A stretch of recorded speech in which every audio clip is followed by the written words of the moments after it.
Hello Mark, I'm Vivian, and I'm number 1. My topic is the 4 fish with overeating and what to eat instead. The speaker is Paul Greenberg, and I'm a sophomore. So when I was a kid, this was my team, laughter. I stunk at sport. I didn't like to play them. I didn't like to watch them. So this is what I did. I went fishing. And for all of my growing up, I fished on the shores of Connecticut. And these are the creatures that I saw on a regular basis. But after I grew up and went to college, and I came home in the early 90s, this is what I found. My team had shrunk. It was like literally having your roster devastated. And as I sort of look into that, from a very personal point of view as a fisherman, I started to kind of figure out, well, what was the rest of the world thinking about it? First place, I started to look what fish markets. And when I went to fish markets, in spite of where I was, whether I was in North Carolina or Paris or London or whatever, I kept seeing this weirdly repeating troop of 4 creatures again and again on the menus on ice: shrimp, tuna, salmon, and cod. And I thought this was pretty strange. And as I looked at it, I was wondering, did anyone else notice this sort of shrinking of the market? Well, when I looked into it, I realized that people didn't look at it as their team. Ordinary people, the way they looked at seafood was like this. It's not an unusual human characteristic to reduce the natural world down to very few elements. We did it before, 10,000 years ago, when we came out of our caves. If you look at fire pits from 10,000 years ago, you'll see raccoons, you'll see, wolves, you'll see all kinds of different creatures. But if you telescope to the age of, 2,000 years ago, you'll see these 4 mammals: pigs, cows, sheep, and goats. It's true of birds too. You look at the menus in New York City restaurant. 150 years ago, 200 years ago, you see snipe, woodcock, goose, dozens of duck, dozens of geese. But telescope ahead to the edge of modern animal husbandry, and you'll see 4 turkeys, ducks, chicken, and geese. So it makes sense that we've headed in this direction. But how we headed in this direction? Well, first, it's a very new problem. This is the way we've been fishing the oceans over the last 50 years. World War II was a tremendous incentive to arm ourselves in a war against fish. All of the technology that we perfected during World War II, sonar, lightweight polymers, and these things were redirected toward fish. And so you see this tremendous buildup in fishing capacity, quadrupling in the course of time from the end of World War II to the present time.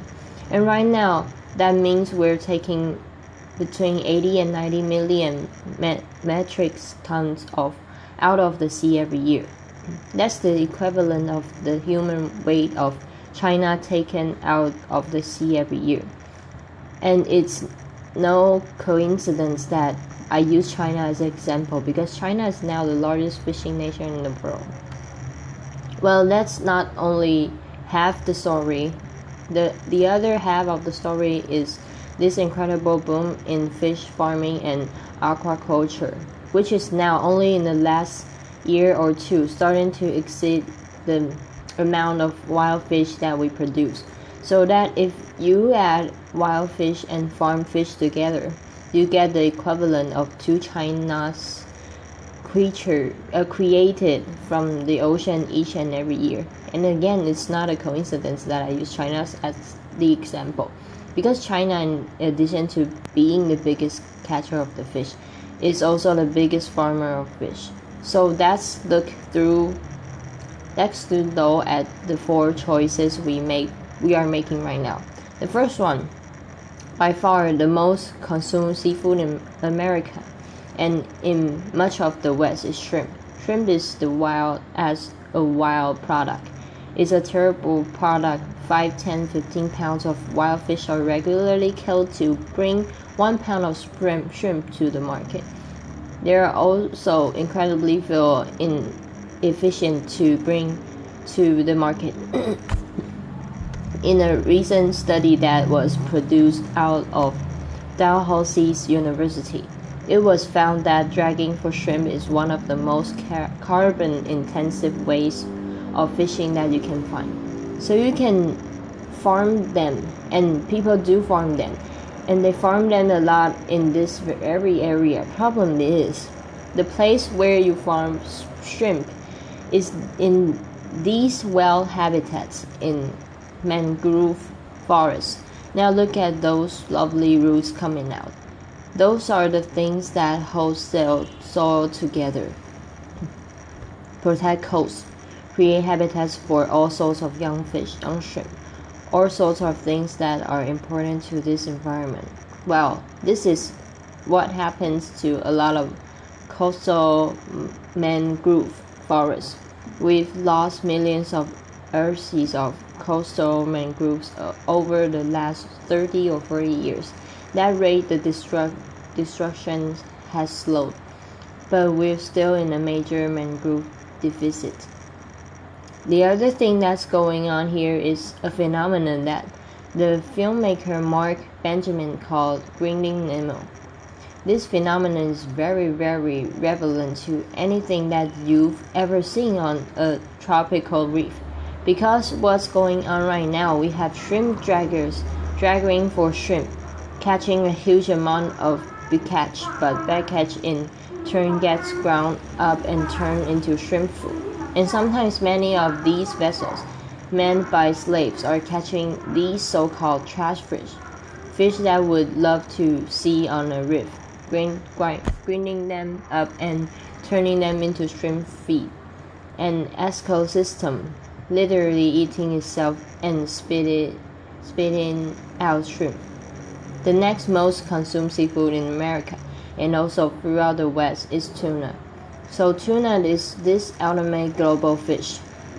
These huge management areas have to be observed in order for tuna to be well managed. Our own management area, called a regional fisheries management organization, is called ICCAT, the International Commission for the Conservation of Atlantic Tunas. The great naturalist Carol Safina once called it the international conspiracy to catch all the tunas. Of course, we've seen incredible improvement in ICCAT in the last few years. There is total room for improvement, but it remains to be said that tuna is a global fish, and to manage it, we have to manage the globe. Well, we could also try to grow tuna, but tuna is a spectacularly bad animal for aquaculture. Many people don't know this, but tuna are warm-blooded. They can heat their bodies 20 degrees above ambient temperature. They can swim at over 40 miles an hour. So that pretty much eliminates all the advantages of farming a fish, right? A farmed fish is cold-blooded. It doesn't move too much. That's a great thing for growing protein. But if you've got this crazy wild creature that swims at 40 miles an hour and heats its blood, not a great candidate for aquaculture. The next creature, most consumed seafood in America and throughout the West, is salmon. Now salmon got its plundering too, but it didn't really necessarily happen through fishing. This is my home state of Connecticut. Connecticut used it to be home to a lot of wild salmon. But if you look at this map of Connecticut, every dot on the map is a dam. There are over 3,000 dams in the state of Connecticut. I often say this is why people in Connecticut are so uptight. Laughter. If somebody could just unblock Connecticut's cheat, I feel that we could have an infinitely better world. But I made this particular comment at a convention once of national parks officers, and this guy from North Carolina sidled up to me. He said, "You know, you oughtn't to be so hard on your Connecticut, 'cause we here in North Carolina, we got 35,000 dams. So it's a national epidemic. It's an international epidemic. And there are dams everywhere, and these are precisely the things that stop wild salmon from reaching their spawning grounds." So as a result, we've turned to aquaculture, and salmon is one of the most successful, at least from a numbers point of view. When they first started farming salmon, it could take as much as 6 pounds of wild fish to make a single pound of salmon. The industry has, to its credit, greatly improved. They've gotten it below 2 to 1, although it's a little bit of a cheat, because if you look at the way aquaculture feed is produced, they are measuring pounds of pellets per pound of salmon. Those pellets are in turn reduced fish. So the actual what called the FIFO, the fish in and the fish out, kind of hard to say. But in any case, credit to the industry, it has lowered the amount of fish per pound of salmon. Problem is, we've also gone crazy with the amount of salmon that we're producing. Agriculture is the fastest growing food system on the planet. It's growing at something like 7% per year. And so even though we're doing that per fish to bring it to the market, we're still killing a lot of these little fish. And it's not just fish that we're feeding fish to. We're also feeding fish to chickens and pigs. So we've got chickens and they're eating fish. But weirdly, we also have fish that are eating chickens, because the byproducts of chickens, feathers, blood, bones, get ground up and fed to fish. So I often wonder, is there a fish that ate a chicken that ate a fish? It's sort of a reworking of the chicken and eggs thing. Anyway, laughter. Altogether, though, it results in a terrible mess. What you're talking about is something about between 20 and 30 million metric tons of wild creatures that are taken from the ocean and used and ground up. That's the equivalent of a third of China, or of an entire United States, of humans that taken out of the sea each and every year. The death of the four is a kind of amorphous things.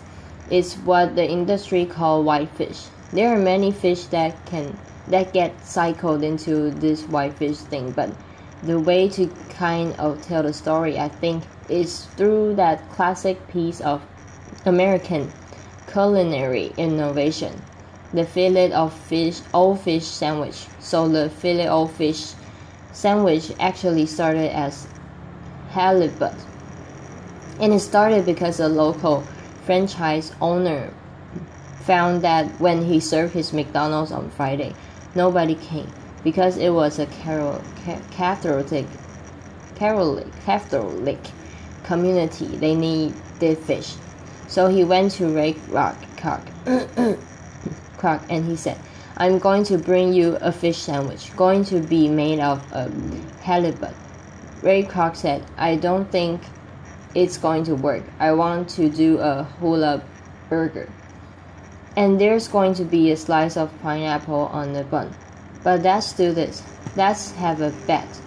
Whosoever sandwich sells more, that will be the winning sandwich." Well, it's kind of sad for the ocean that the hula burger didn't win. So he made his halibut sandwich. Unfortunately, though, the sandwich came in at 30 cents. Ray wanted the sandwich to come in at 25 cents. So we turn to Atlantic cod. We all know what happened to Atlantic cod in New England. So now the fillet of fish sandwich is made out of Alaska's pollock. It's the largest finfish fishery in the United States. 2 to 3 billion pounds of fish taken out of the sea every single year. If we go through the pollock, the next choice is probably going to be tilapia. Tilapia is one of those fish nobody ever heard of 20 years ago. It's actually a very efficient converter of plant protein into animal protein, and it's been a godsend to the third world. It's actually a tremendously sustainable solution. It goes from an egg to an adult in 9 months. The problem is that when you look about the West, it doesn't do what the West wants it to do. It really doesn't have what's called an oily fish profile. It doesn't have an EPA and DHA omega-3s that we all think are going to make us live forever. So what do we do? I mean, first of all, what about this poor fish, the clupets, the fish that represent a huge part of that 20 to 30 million metric tons? Well, one possibility that a lot of conservationists have raised is, could we eat them? Could we eat them directly instead of feeding them to salmon? There are arguments for it. They are tremendously fuel efficient to bring to market, a fraction of the full cost of shrimp, and at the very top of the carbon efficiency scale. They also are omega-3 rich, a great source for EPA and DHA. So this is a potential. And if we were to go down that route, that I would say is, instead of paying a few bucks a pound or a few bucks a ton really, and making it into aqua feed, could we help the catch and double the price for the fishermen and make that our way of treating this particular fish? Other possibility though, which is much more interesting, is looking at bivalves, particularly mussels. Now, mussels are very high in EPA and DHA. They're similar to canned tuna. They're also extremely fuel efficient. To bring a pound of mussel to market is about a 30th of the carbon as required to bring beef to market. They require no forage fish. They actually get their omega-3s by filtering the water of microalgae. In fact, that's where omega-3s come from. They don't come from fish. Microalgae make the omega-3s. They're only bioconcentrated in fish. Mussels and other bivalves do tremendous amounts of water filtration. A single mussel can filter dozens of gallons every single day, and this is incredibly important when we look at the world right now. Nitrification, overuse of phosphate in our waterways are causing tremendous algal blooms. Over 400 new dead zones have been created in the last 20 years, tremendous source of marine life death. We also could look at not a fish at all. We could look at a vegetable. We could look at a seaweed, the kelps, all these different varieties of things that can be high in omega-3s, can be high in proteins, tremendously good things. They filter the water just like mussels do. And weirdly enough, it turns out that you can actually feed this to cows. Now, I'm not a big fan of cattle, but if you wanted to keep growing cattle in a time and place where water resources are limited, you're growing seaweed in the winter, you don't have to water it. Major consideration. And that fish is a question mark. We have the ability to create aquaculture fish that creates a net gain of marine protein for us. This creature would have to be vegetarian. It would have to be fast growing. It would have to be adaptable to a changing climate, and it would have to have that oily fish profile, that EPA, DHA, omega-3 fatty acid profile that we're looking for. They exist kind of on paper. I have been reporting on these subjects for 15 years. Every time I do a new story, somebody tells me, we can do all that, we can do it. We've figured it all out. We can produce a fish that's a net gain of marine protein and has omega-3s. Great. It doesn't seem to be getting scaled up. It is time to scale this up. If we do, 30 million metric tons of seafood, a third of the world catch, stays in the water. So I guess that what I'm saying is this is what we've been going with. We tend to go with our appetites rather than our minds. But if we went with this or some configuration of it, we might have a little more of this. Thank you. Applause.